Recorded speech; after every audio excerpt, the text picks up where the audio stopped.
بسم اللہ الرحمن الرحیم اسکول بیس اسیسمنٹ 2023-24 کلاس ون سے اس کے گیسٹ پیپر فائنل پیپر کے گیسٹ پیپر اس ویڈیو میں ڈسکس کریں گے۔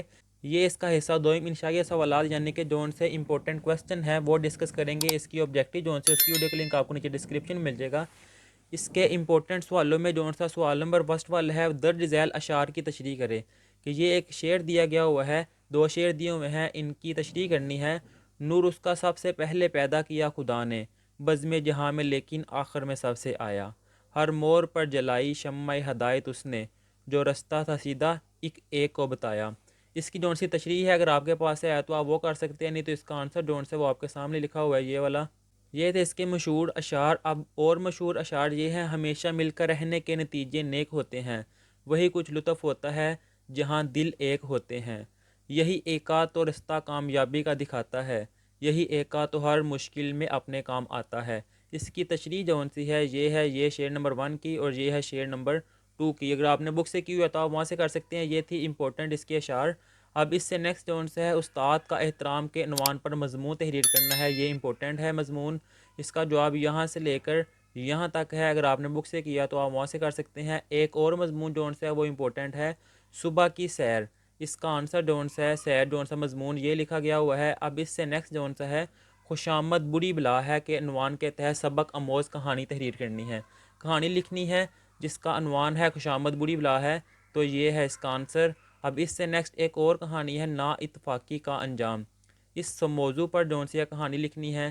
اب اس سے نیکسٹ آ جائے گا اسکول کے ہیڈ ماسٹر یا ہیڈ مسٹرز کے نام کمرہ جماعت کی کھڑکیوں کی مرمت کی درخواست تحریر کرنی ہے۔ یہ درخواست لکھی ہوئی ہے باخدمت جناب ہیڈ ماسٹر یا head mistress government high school الف بے جیم، یہ لکھی ہوئی ہے درخواست۔ جناب علی نہایت ادب سے گزارش ہے، یہ ساری جون سی درخواست لکھی ہوئی ہے آپ کے سامنے ہے۔ اب اس سے اگلا جون سا کویسچن ہے وہ ڈسکس کرتے ہیں۔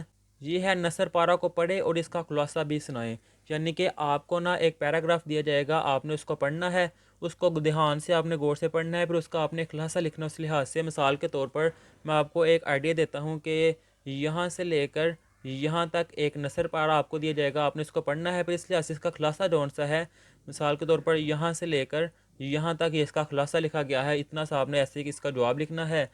اب ایک اور کویسچن اس طرح کا پوچھا جائے گا جیسا کہ نظم پارہ کو سنیں، نظم آپ کو سنائی جائے گی، آپ نے یہ سننی ہے اور پوچھے جانے والے سوالات کے جون سے جواب ہے وہ بتانے ہیں۔ مثال کے طور پر یہ جون سی نظم ہے نا آپ کو سنائی گئی ہے، کوئی بھی ہو سکتی ہے، پیٹرن آپ کو بتا رہا ہوں، جیسے کہ یہ نظم آپ کو سنائی گئی ہے اور اس لحاظ سے آپ سے سوال پوچھا گیا ہے میرے فوجی کس چیز کا نشان ہے، تو یہ دیکھیں میرے فوجی جواں جراتوں کے نشان، تو اس کا جواب آئے گا میرے فوجی جواں جراتوں کے نشان ہے۔ اس طرح کے آسان سان آپ سے کویسچن کیے جائیں گے۔ یہ ہے اشعار کے مطابق عظمدوں کی زباں کون ہے، تو یہ ہے اس کا جواب۔ پہلے بند کا مرکزی خیال کیا ہے، یہ لکھا ہوا ہے اس کا مرکزی خیال۔ اب یہ بھی سوال پوچھ سکتے ہیں کہ میرے سرحد پر کس چیز کا پہرا ہے، میرے سرحد پر ایمان کا پہرا ہے، ایمان کا پہرا۔ یہ دیکھیں میرے سرحد پر پہرا ہے ایمان کا، اس لحاظ سے اس طرح کے آپ سے جواب پوچھے جائیں گے۔ خیبر شکن سے کیا مراد ہے، تو یہ ہے اس کا جواب۔ اور ان اشعار کا تعلق کس ادبی صنف سے ہے، ان اشعار کا تعلق صنف ادب نظم سے ہے، یہ ہے اس کا جواب۔ اور یہاں تک تھے یہ اس کے گیسٹ پیپر۔ اللہ حافظ۔